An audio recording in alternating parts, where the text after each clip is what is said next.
নমস্কাৰ, এটা নতুন ভিডিঅ'লৈ আপোনালোকক পুনৰবাৰ স্বাগতম জনাইছোঁ। আশা কৰোঁ আপোনালোক সকলো ভালে আছে আৰু আপোনালোকৰ আশীৰ্বাদত ময়ো আজিও ভালে কুশলে আছোঁ। আৰু আজিও কেইটামান বৰ গুৰুত্বপূৰ্ণ কথা লৈ আপোনালোকৰ মাজলৈ আহিছোঁ। ভিডিঅ' নবনালেও আপোনালোকে বেয়া পায়, কাৰণ অলপ আগতে মোলৈ এটা ফোন আহিছিলে তিতাবৰৰ পৰা। তেওঁ কৈছে যে সদায় ভিডিঅ' চাওঁ, ভিডিঅ'ৰ কাৰণে ৰৈ থাকোঁ। গতিকে আজি মই যাব লগা আছে বিশ্বনাথ চাৰিআলিলৈ। তাৰ আগতে মই ভাবিছিলোঁ আজি ভিডিঅ' নবনাওঁ, কিন্তু তেওঁ যিহেতু ক'লে বা তেনেকৈ গোটেই অসমৰ বহুত কেইজন লোকে মোক কৈ থাকে, কিন্তু তেওঁ যিহেতু ভিডিঅ'টো বনোৱাৰ আগে আগে মোক ফোন কৰিলে ৰৈ থাকোঁ বুলি, সদায় ভিডিঅ' দিব বুলি। গতিকে তেওঁৰ নামতে, তেওঁৰ বাবে আজি যোৰহাটৰ তিতাবৰৰ বাইদেউগৰাকীৰ নামতে আজি ভিডিঅ'টো আৰম্ভ কৰিছোঁ। আশা কৰোঁ আপোনালোক সকলো ভালে আছে। আৰু কথা হ'ল কি যে বৰ্তমান অসমত মই যিটো কৰি আছোঁ, এইখিনিয়ে হয়তো কোনোবা নহয় কোনোবা দিনা মোক বিপদত পেলাব পাৰে। কাৰণ আজিও যিগৰাকী লোক আমাৰ ওচৰ পাজৰৰ পৰা মোৰ ওচৰলৈ আহিছিলে, এগৰাকী নহয় প্ৰায় 4গৰাকীমান লোক আহিছিলে আজি, তাৰে 3গৰাকী লোকৰ একেই সমস্যা। সেই সমস্যাটোৰ কথা হৈছে যে ক'লা যাদু বা ব্লেক মেজিক। তেওঁলোকৰ ঘৰৰ ওচৰৰ মানুহেই বা তেওঁলোকৰ ঘৰৰ কাষৰ বেৰত থকা মানুহেই তেওঁলোকৰ ঘৰখনত তেওঁলোকে কোৱা মতে যে ব্লেক মেজিক কৰি থৈছে, যাৰ কাৰণে তেওঁলোকৰ উন্নতি কোনো কাৰণে নহয় বা তেওঁলোকৰ বহুত বেছি পৰিমাণে অসুবিধা হৈছে। আজি যিগৰাকী লোক আহিছিলে, সেই যে মই যে এগৰাকী বাইদেউৰ কথা কৈ থাকোঁ, তেওঁ মোৰ নিজৰ নিচিনা হৈ গৈছে। এই যে বাটত মোক লৈ ৰখাই পেলাই যে ৰাতি 2:30 বজাত হাঁহ দিছিলে, আৰু ঠিক তেনেকৈ তেওঁ যে 9 বছৰীয়া পুৰণা এটা সমস্যা মই ঠিক কৰি দিছিলোঁ কেৱল বজৰং বাণখন পঢ়িয়ে। তেওঁলোকৰ ঘৰত ভূত প্ৰেতৰ যি সমস্যা, বেজ কবিৰাজে যি তেওঁলোকক অন্যায় অত্যাচাৰ কৰি জীৱনৰ বহু মূল্যৱান টকা পইচা ধন সম্পত্তি লৈ গৈছিল, সেই বিপক্ষে যে মই মাত মাতি আছোঁ, সেই তেনেকুৱা ধৰণৰ সেই বাইদেউগৰাকীৰ সৈতে প্ৰায় একেই ঘটনা মোৰ ঘৰলৈ আজি আহিছিল আন এগৰাকী বাইদেউ বুলিয়েই কৈছোঁ বা খুৰী বুলি যিয়েই নকওঁ। তো তেওঁ মোক কোৱা মতে তেওঁলোকৰ অলংকাৰ পৰ্যন্ত বিক্ৰী কৰি শেষ কৰি দিছে কেৱল বেজালিৰ নামত।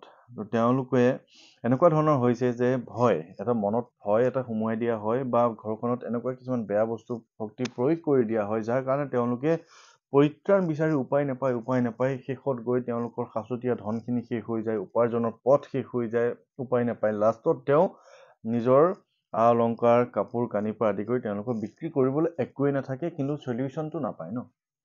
আপোনালোকে মোক কওক যে আপোনালোকে বেজালি কৰি কিবা চলিউশ্যন পাইছে নেকি? মোক আপোনালোকে কৰিব যে এওঁ মোক একদম ঠিক কৰি দিলে, একেবাৰে ঠিক কৰি দিলে, আমাৰ ঘৰখনত এনেকুৱা হোৱাৰ পৰা বাধা দিছিলে। কোনোতো কৰিব পৰা নাই। ইয়াত মই এটা কথা কৈ আছোঁ যে মই সদায় এটা কথা কৈ আছোঁ যে মই তন্ত্ৰ মন্ত্ৰ বেজালি হওক তেনেকুৱা ধৰণৰ বস্তু বা তেনেকুৱা বিষয়ৰ বিৰুদ্ধে মই মাত মাতিবলৈ যোৱা নাই, বা আজিও মই মাত নামাতোঁ। মই আজিও নকওঁ যে আপোনালোক বেয়া বা সেই বিষয়টো বেয়া। কোনোবা এজন মানুহে ঈশ্বৰ সাধনা কৰিয়েই হওক বা তেওঁলোকক কোনোবাই এটা দিয়া শক্তিয়ে হওক, ঐশ্বৰিক শক্তিয়ে হওক, যিয়েই নহওক, কিবা এটা দিয়াৰ পিছত তেওঁ কিবা এটা মানুহৰ কাৰণে, ৰাইজৰ কাৰণে কৰিবলৈ শক্তি পাইছে। যে কোনোবা এজনৰ অসুখ হৈ আছে, তেওঁৰ ওচৰত গ'লে তেওঁ কিবা এটা মন্ত্ৰ কৰি দিলে, তেওঁৰ ওচৰত গ'লে তেওঁ কিবা এটা কৰি দিলে, তেওঁ কিবা জৰা ফুকা এটা কৰি দিলে, তেওঁ এটা তাবিজ দিলে, সেই মানুহজনৰ বেমাৰটো ভাল হয়। সেইটো হৈছে আমাৰ সমাজত প্ৰয়োজনীয়, যিহেতু আমি হিন্দু সনাতন ধৰ্মত আছোঁ, বা অকল হিন্দু বুলি নহয়, মুছলমান সমাজতো হওক বা খ্ৰীষ্টিয়ান সমাজতো হওক, এনেধৰণৰ কিছুমান ঐশ্বৰিক শক্তিৰ প্ৰভাৱ কিন্তু তেওঁলোকৰ হাতত আছে। কিন্তু আমি কি কৰিছোঁ যে আমি কেইটামান টকাৰ লোভৰ কাৰণে আমি কোনোবাই দিয়া সামান্য টকা হওক বা কিবা টকাৰ কাৰণে ওচৰৰ ঘৰৰ মানুহ ঘৰৰ বেয়া কৰিব দিয়াৰ কাৰণে সেই বেজজনে, সেই তান্ত্ৰিকজনে বেয়া কাম এটা কৰি দিয়ে, যিটো বেয়া কাম কৰাৰ পিছত মানুহ ঘৰৰ ইমান বেছি ক্ষতি হয়, ইমান বেছি প্ৰব্লেম হয়, সেই প্ৰব্লেমখিনি উদ্ধাৰ কৰিবলৈ মানুহৰ জীৱনটো শেষ হৈ যায়।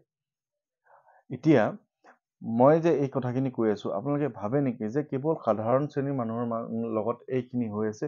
বহু উচ্চপদস্থ বিষয়া, বহু উচ্চপদস্থ মানুহ, ডাক্তৰ, ইঞ্জিনিয়াৰৰ পৰা আদি কৰি কোনো অসমত বাকী যোৱা নাই, যিসকল লোকে পলিটিচিয়ানেই হওক বা যোনেই নহওক, মোৰ লগত কণ্টেক্ট কৰা নাই। হনুমান যি কথা শুনিয়েই হওক বা বজৰং বাণখন তেওঁলোকৰ ঘৰত পঢ়াৰ নামতেই হওক বা তেওঁলোকে কেনেধৰণে নিজেই পঢ়িব তাৰ পৰামৰ্শ বিচাৰিয়েই হওক, কি কাৰণে হৈছে এইবিলাক? যে আপুনি যিমানেই বিজ্ঞানৰ প্ৰতি ধাউতি মেলি গৈ আছে, বিজ্ঞানিক হৈ গৈ আছে বা বিজ্ঞানৰ প্ৰতি আমাৰ ৰাপটো বাঢ়ি গৈ আছে।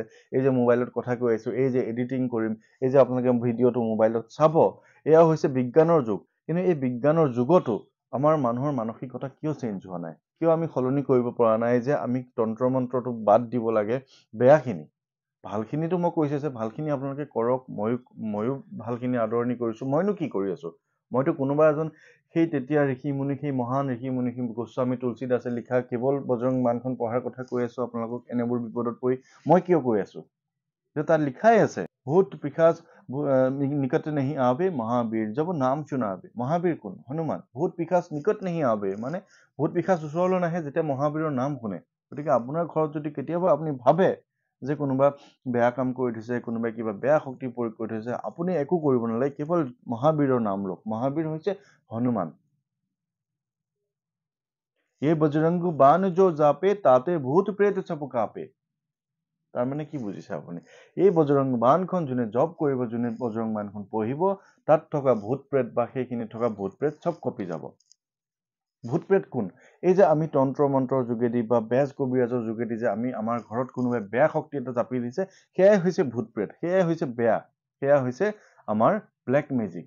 আৰু ব্লেক মেজিক খিনি কৰি দিয়াৰ লগে লগে আমাৰ ঘৰখনৰ মানুহে দি নোপোৱা হৈ যায়, যে পইচা আহে কোনফালে গুচি যায় গম নাপায়, বেমাৰে হৈ থাকে, ট্ৰিটমেণ্ট কৰিবলৈ আমি যাওঁ, আমি পৰীক্ষা কৰোঁ, বিভিন্ন ধৰণৰ ৰিপৰ্ট, টকা উপৰি টকা খৰচ, আপুনি লাখ লাখ টকা বেমাৰৰ নামত খৰচ কৰি দিছে, ৰিপৰ্ট নৰ্মেল কিন্তু আপোনাৰ বেমাৰ ভাল নহয়। কোনে কৰিছে এইবিলাক? কিয় কৰিছে? আৰু ইয়াৰ বিপক্ষে মই মাত মাতি আছো যে আপোনালোকে এনেকুৱা ধৰণৰ কিবা সন্দেহ থাকিলে, এনেকুৱা ধৰণৰ কিবা হলে, মই অপেনলি কৈ আছো, য'ত আপোনালোকৰ কোনো ধৰণৰ টকা পইচা খৰচ নাই, কেৱল আপুনি হনুমানজীৰ নাম লওক, বজৰং বলীৰ নাম লওক, বজৰংগ বাণখন পঢ়ক।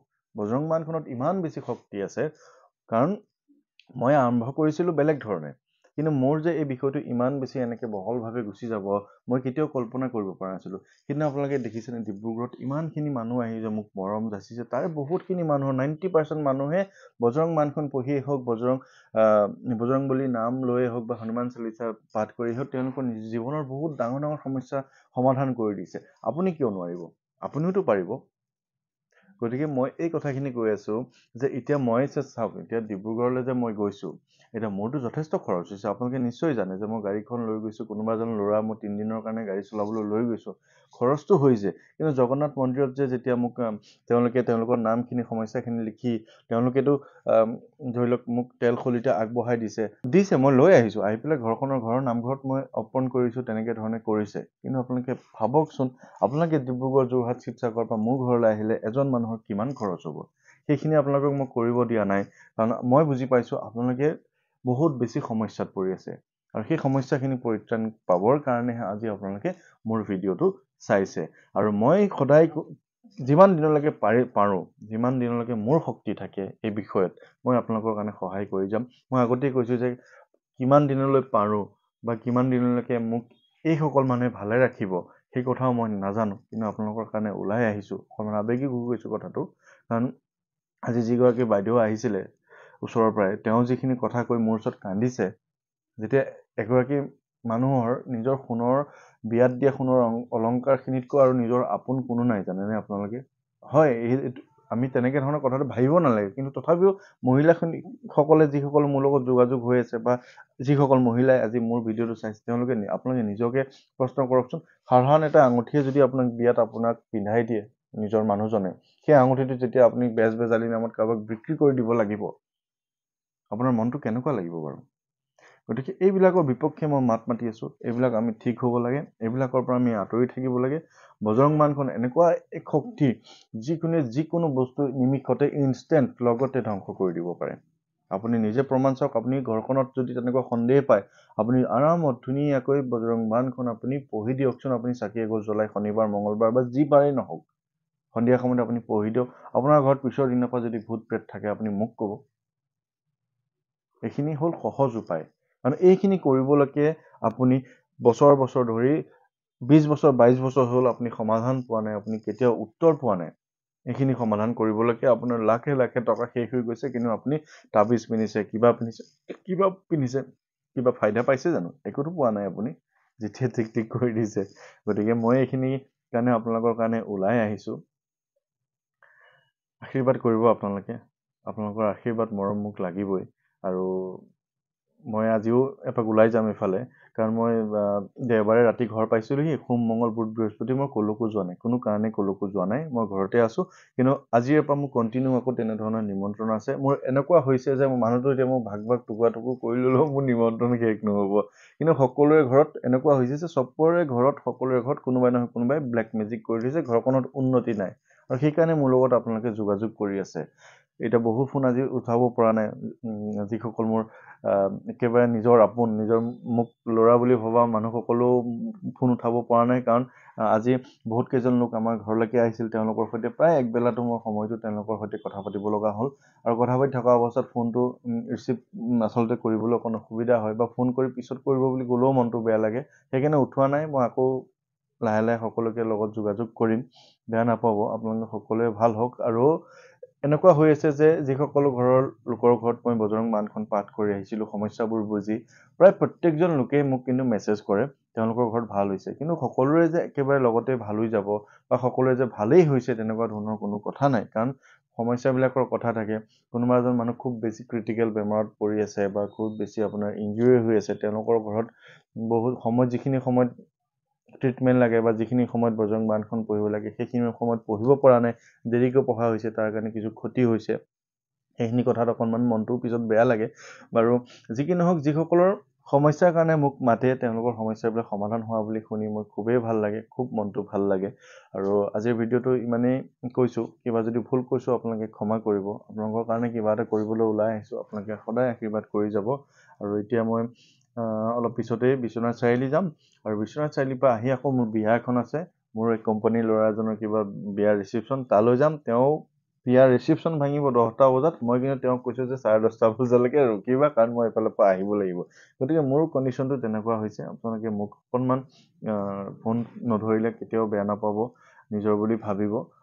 যথেষ্ট ব্যস্ততা, এইকেইদিন দোকানত সম্পূৰ্ণ সময় দিছোঁ, যিমানখিনি মোৰ ফালৰ পৰা সময় দিব পাৰিছোঁ দিছোঁ। আৰু ঘৰুৱা দায়িত্বখিনি আছেই, যিহেতু মই অকলশৰীয়া ল'ৰা, ঘৰত কোনো নাই। দোকান বজাৰৰ পৰা আদি কৰি ঘৰৰ কাম সকলোখিনি কৰিব লাগে। গতিকে নিশ্চয় আপোনালোকে কথাখিনি বুজিছে। তথাপিও আপোনালোকৰ কাৰণে মই আপোনালোকে যিসকলে মাতিছে লাহে লাহে মই এজন এজনকৈ যোগাযোগ কৰি মই গৈ থাকিবলৈ চেষ্টা কৰিম। তেতিয়ালৈকে আপোনালোকে নিজে কৰি থাকক। যদি আপোনালোকে তাৰ মাজতো ভাল পাই যায় মোক জনাব। মই নোযোৱাকৈ যদি হৈ যায়তো ভালেই লাগিব মোৰ। গতিকে আজিৰ ভিডিঅ'টো ইমানতে সামৰণি কৰিছোঁ। আপোনালোক সকলো ভালে থাকিব আৰু কুশল মংগল কামনা কৰিছোঁ সকলোৰে। ধন্যবাদ।